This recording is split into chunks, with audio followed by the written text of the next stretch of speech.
upper 70s. Light and variable winds becoming.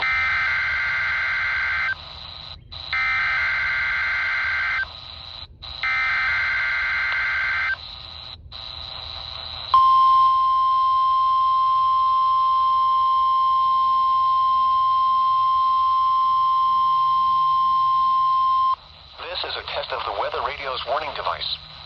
During potentially dangerous weather situations or other emergencies, specially built receivers are automatically activated to warn of the impending hazard. Tests of these receivers are normally conducted by the National Weather Service every Wednesday between 11 a.m. and noon. Reception of this program and the warning alarm will vary at any given location. The variability becomes more noticeable at greater distances from the transmitter. To provide the most consistent warning service possible, the warning alarm will be activated for warnings, selected watches, and other environmental emergencies affecting the following North Carolina counties: Alamance, Alexander, Allegheny, Anson, Pertee, Cabarrus, Caswell, Chatham, Davidson, Davie, Durham, Edgecombe, Forsyth, Franklin, Granville, Greene, Guilford, Halifax, Harnett, Hoke, Iredell, Johnson, Lee, Martin, Montgomery, Moore, Nash, Northampton, Orange, Person, Pitt, Randolph, Richmond, Rockingham, Rowan, Scotland, Stanley, Stokes, Surrey, Union, Vance, Wake, Warren, Wayne, Wilkes, Wilson, and Yadkin.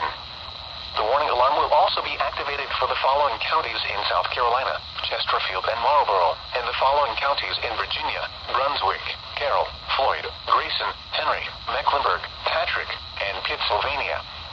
This includes the independent cities of Galax, Martinsville, and Danville. Repeating, the National Weather Service has just activated the public warning alarm tone in the test of the weather radio's warning alarm system.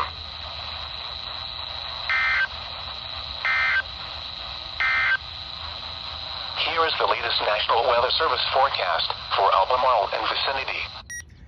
And that's this weekly test for WWF60, which by the time I'm recording this had recently went wireless, or in other words, changed the sound quality of their broadcast.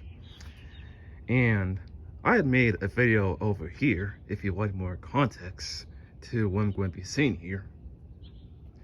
But all you gotta know is, as of a few days ago, I'm recording this on March 12th, but as of March 3rd, as earliest then, WWF60 had switched from what used to be their phone line broadcasts. Water activation is not expected at this time. Here is the latest advisory information from the National Hurricane Center. To this now. Then a chance of showers in the afternoon. Highs in the upper 70s. Chance of rain 40%. Saturday night, cloudy. A chance of showers in... And, if you're not really familiar with this kind of no weather radio stuff too much, when I say a station's either a phone line or wireless or whatever, all you gotta know is that every no weather radio station is transmitted by some sort of connection. Hence why I say if they're transmitted via a phone line or a wireless line. And by that I mean WWF60 used to be transmitted via phone line, but they now are transmitted via wireless. And the kind of phone line or wireless transmission that a no weather radio station has can also be identified by how they sound. Like in this case with WWF60 being wireless. The pressure was 30.00 inches and rising. At Lexington, it was sunny. The temperature was 53 degrees. The dew point. Versus them being previously phone line like this.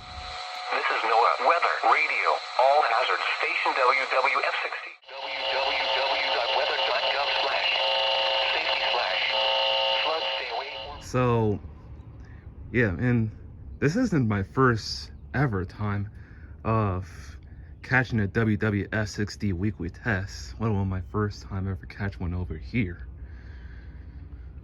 But this is my first time catching a weekly test from WWF60 as they went wireless. And Well, I'd say that just like all the years that I've had with WWF60 being phone line, even with that microwave hum of theirs, I'm also going to be getting those kind of experiences again, with them being wireless now. Yesterday's low temperature was 40 degrees. This low was 2 degrees above the normal low of 38.